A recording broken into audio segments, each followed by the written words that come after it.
ஆண்டவராகிய நானே முதலானவர், முடிவானவற்றுடன் இருக்கப் போவதும் நானே.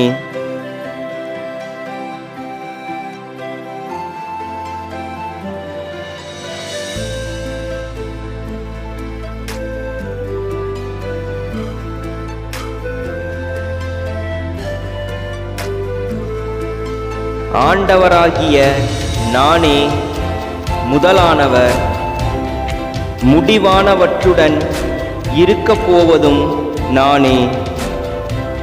இறைவாக்கினர் ஏசாயா புத்தகம் 41வது அதிகாரம் 4வது இறை திருவசனம்.